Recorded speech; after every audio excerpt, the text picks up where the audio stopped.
Hey, it's Jeffrey Pepper Rogers back with an episode of Guitar Sessions. And the song for today is The Cave by Mumford and Sons.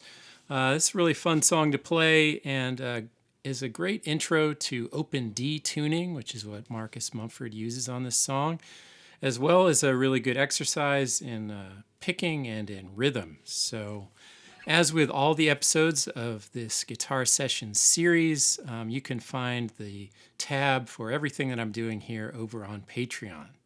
So let's dig in. So first step is just to get in tune to open D. So the open string notes on that are D, A, D, F sharp, A, and D.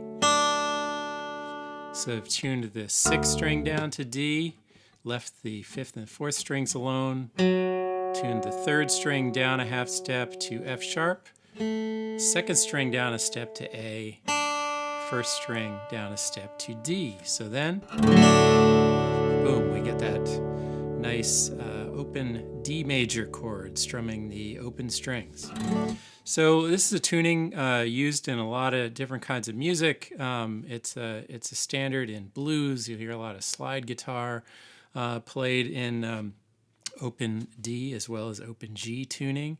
Bunch of classic songs. Joni Mitchell's Both Sides Now, Big Yellow Taxi are open D songs, as well as Little Martha, Duane Allman, the Allman Brothers. Actually, those 3 songs I just mentioned are in open E tuning. So the 2 tunings are the same. The relationships of the pitches of the strings are the same in those 2 tunings. But open E means you tune strings up above standard, and that might not be a good idea depending on the string gauge, depending on your guitar.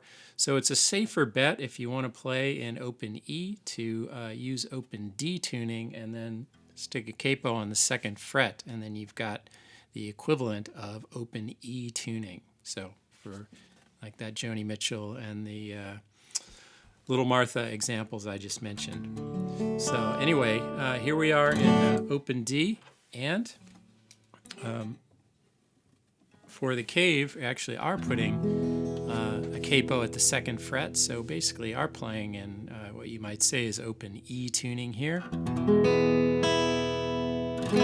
So when you're in tune, just make sure that your octaves sound good. So here I got octaves on the 6th, 4th, and 1st strings, as well as octaves on the 5th and 2nd strings. So you can fine tune those and make sure that they sound in tune. So first let's dig into the chord shapes used in the cave. There are not too many, and here's what they look like. First one is a B minor. So right now I'm playing that, fretting the 5th and 2nd strings at the 2nd fret. But a lot of times in this song, only going to use part of that, so only going to bother fretting the 5th string and just play the 5th, 4th, and 3rd strings and not bother fretting the 2nd string. So there's a B minor. And then D with no fretting at all, just a D major chord with no fretting.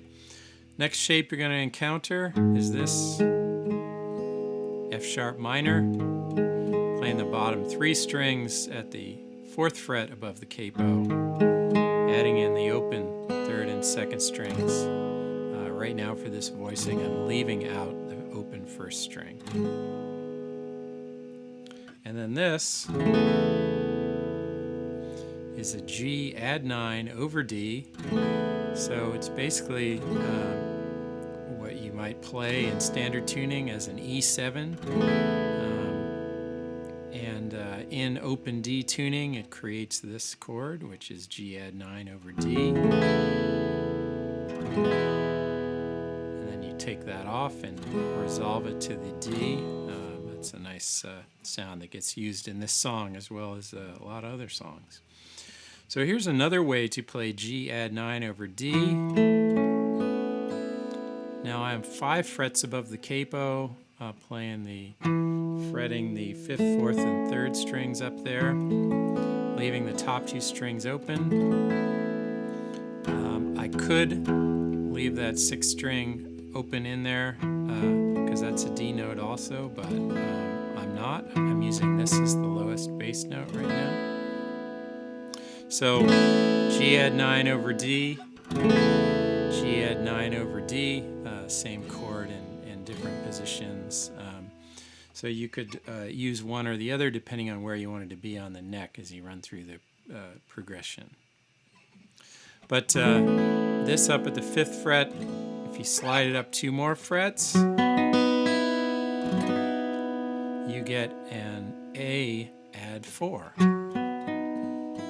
Again, fretting the 5th, 4th, and 3rd strings, leaving the top 2 strings open. And then here's an alternative way to play A add 4 down in open position here. That's 4th string, 2nd fret, 3rd string, 3rd fret, open 5th, 2nd, and 1st strings. So A add 4, A add 4. You can use one or the other depending on where you want to be on the neck. Just one last set of shapes is up here. Now I'm 9 frets above the capo, fretting the bottom 3 strings, and then 3rd string at the 8th fret, leaving the top 2 strings open. So that is a B minor add 9. This particular shape also happens to be one that if you ever dig into the Joni Mitchell repertoire, you'll see she uses all the time in different songs in a lot of different tunings. And finally, back in open position, if you just fret that 5th string, 2nd fret, leave everything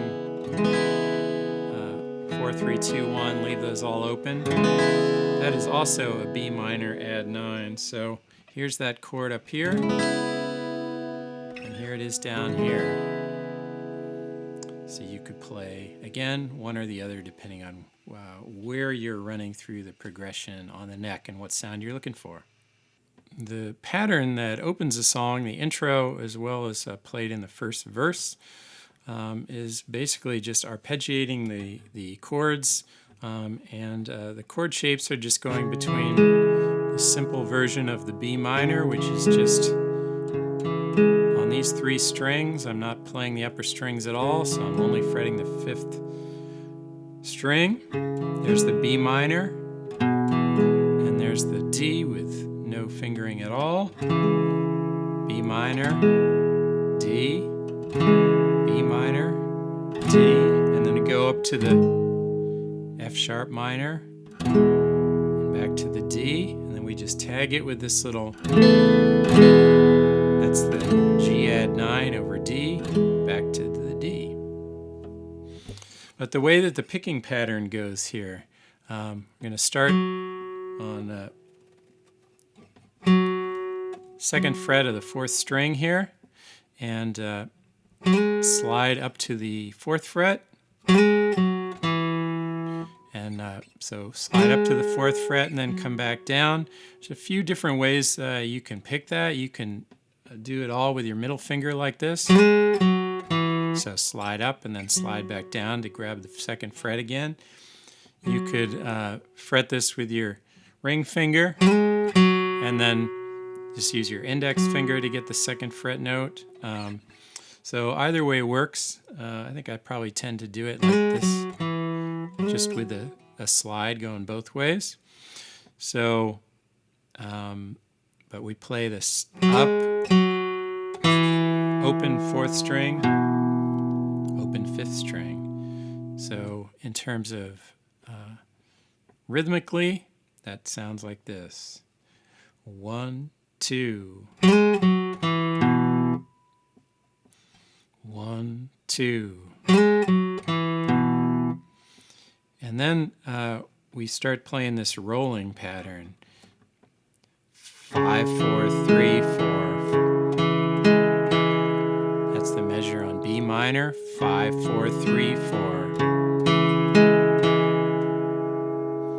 And then that's again strings 5, 4, 3, 4. We got our slide again. Repeat the same thing.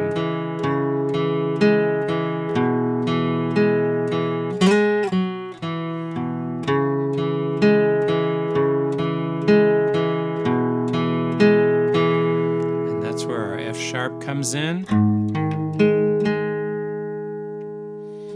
And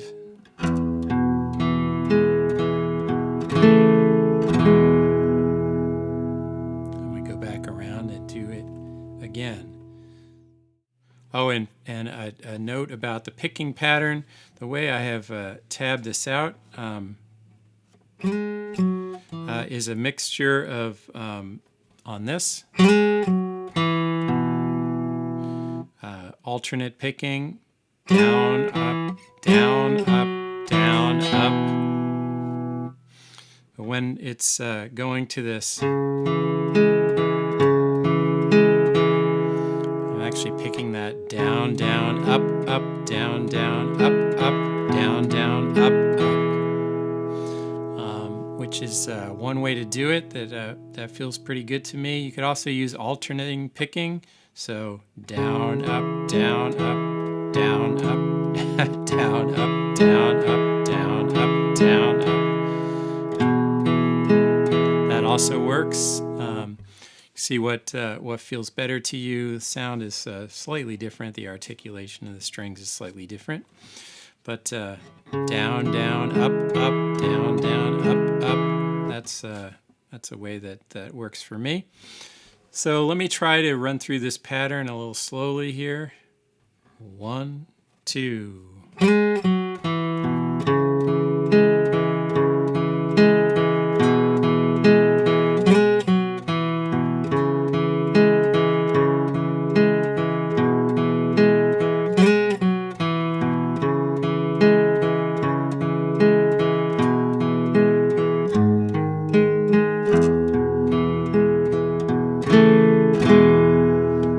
One more time.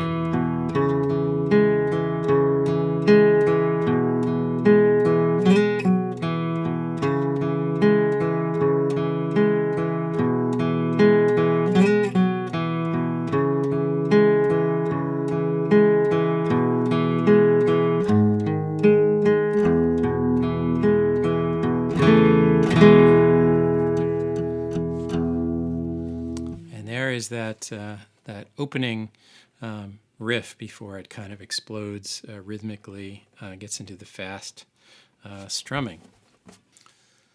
So the next thing I want to look at is the rhythm on this song. And as I said, this is a good rhythm workout. A lot of Mumford and Sons songs have very driving rhythm, a lot of fast strumming. So I put together a series of exercises here to kind of ramp up into playing a more intense rhythm. So let's try that out. So best way is with so many things that you're practicing is to start out real nice and slow where you can do it. I'm going to start off, you could actually just do this without any fingering at all.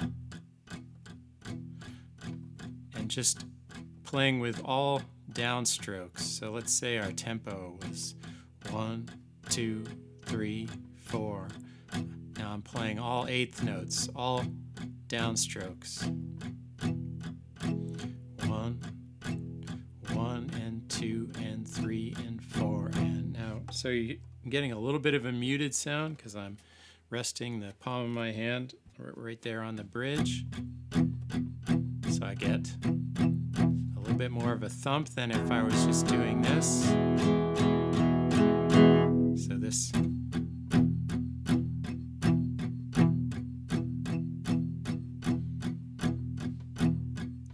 So you could start off just going between B minor and D. Let's just do that as a way of practicing this. So just the one finger version of the B minor.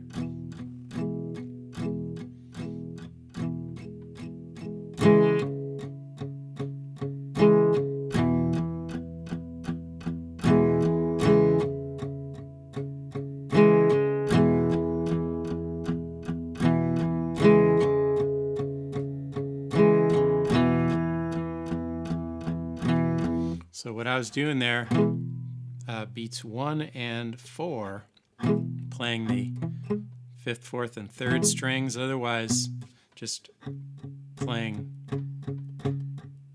just the bass note. So 1 and 2 and 3 and 4 and 1 and 2 and 3 and 4 and 1 and 2 and 3 and 4 and 1 and 2 and 3 and 4 and... So that's our first example here. So let's try on the last, replacing that last 8th note of each measure with 2 16th notes. So where we were going, 1, 2, 3, 4. Now we're going to go 1 and 2 and 3.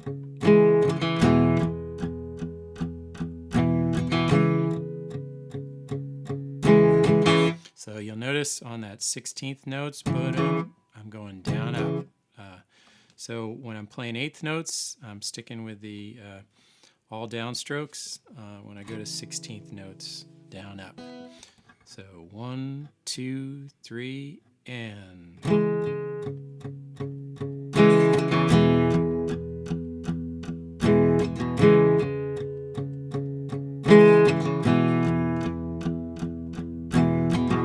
So again, adding a little bit more kind of momentum to that.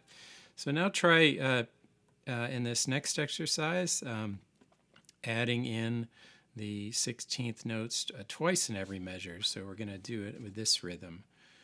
1 and 2 and a 3 and 4 and a 1 and 2 and a 3 and 4 and a...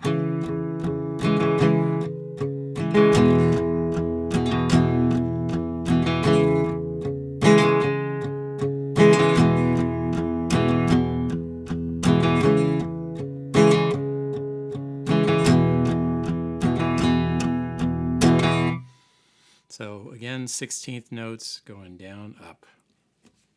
And finally, try putting that all the way through that pattern, an 8th note on the downbeat followed by a pair of 16th notes.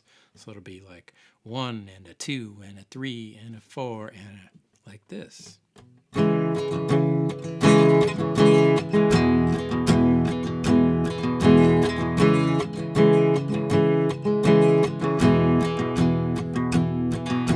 So in this style, I'm basically playing 3 strings at a time on every rather than going back to like a single bass note. I'm playing on the B minor. I'm playing the 5th, 4th, and 3rd strings on the D, the 6th, 5th, and 4th strings. 1, 2, 3, and...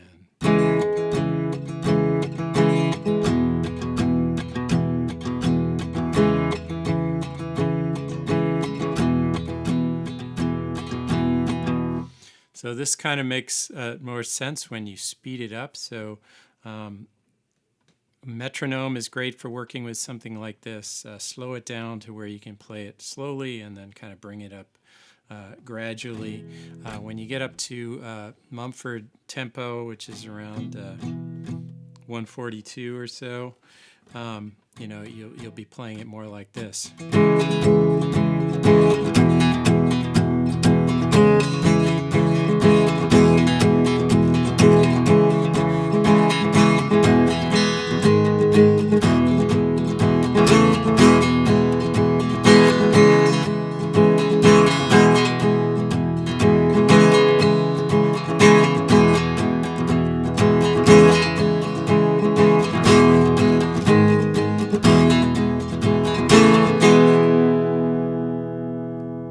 So you don't have to play it as steady, sort of machine-like as that, but that's a basic rhythm you can work with and kind of mix and match 8th notes, 16th notes, accent different beats to kind of work with the groove how you want to.